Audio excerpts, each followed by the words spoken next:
Unity to me means embracing the diversity that we find ourselves a part of. Unidos, right? To me, unity is being able to be a part of something bigger than us, bigger than City College itself.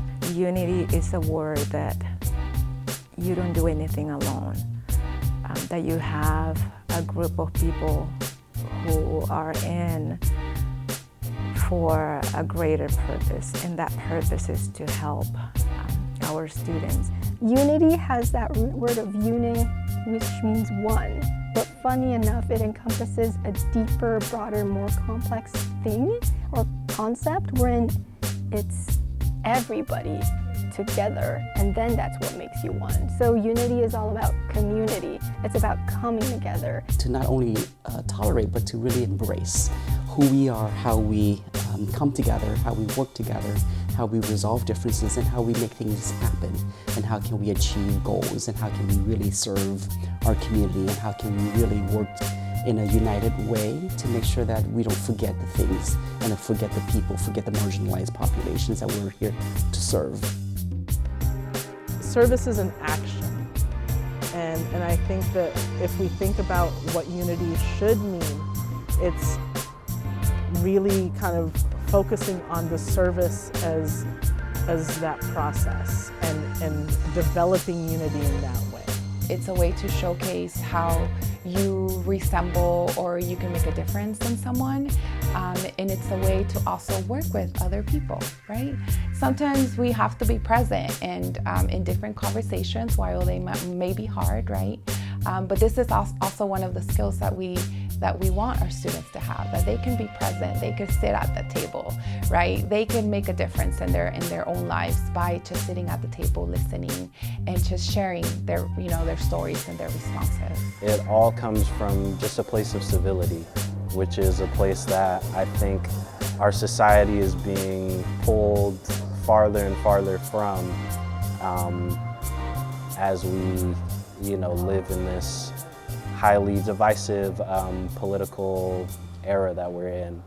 Really, unity to me means being able to come to the table together and hash out our differences and lay out our priorities as wholly and really as possible, and recognizing the priorities of whoever else is sitting across the table from us, and trying to find a place to reconcile those two. To make sure that the college is accessible to any of the students who want to come to City College, and a place where if I don't know something, I know who to call and who will be able to support the student. We need to be united in our departments, with our students, with our employers, with our community members, because we all working with the same group of people. We all have the same goal of getting students prepared for the workforce, getting students educated, getting employers, they're supplying a good workforce,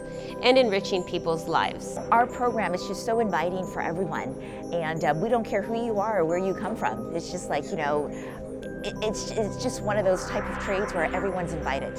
Unity means a lot, doing a lot, especially when we working together, doing recycling work and working with others as a team. I think part of it is really thinking about how we communicate with each other, how we listen to each other,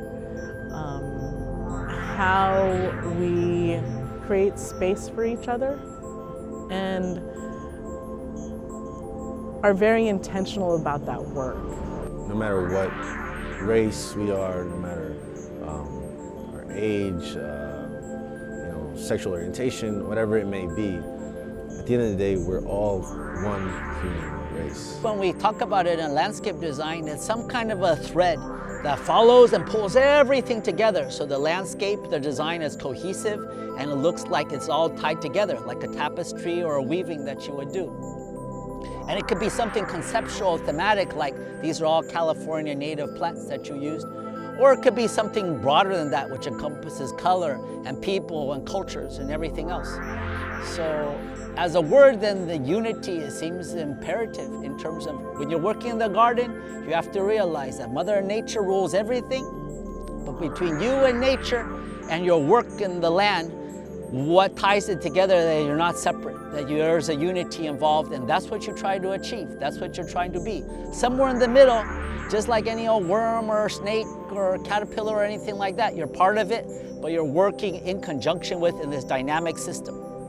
And that's the beauty, that's the fun of it, that you're not separate from the universe and the earth itself, that you're part of it. Here we are, absolute miracles of existence in a universe where it seems like the laws of physics were fine-tuned to somehow make it possible for a natural and understandable sequence of events to lead to the development of brains so complex they can be self-aware enough to look around and ask, wow, how did all this get here?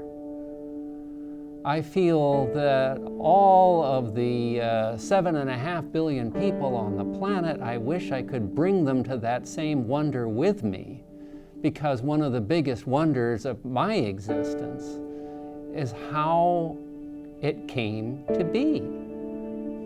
And astronomy really looks to explicitly answer those questions, at least from the universe as it started with the laws of physics that it has. Beyond that, it may be more philosophy, metaphysics, something else, but who knows where the next boundary is going to be for human understanding. And questions that seem unanswerable, often have been dismissed as unanswerable, turn out to be answerable after all. We are all one, and we're all humans. We only have one planet. And without this planet, and without coming together, unified, we'll never be able to recreate another planet.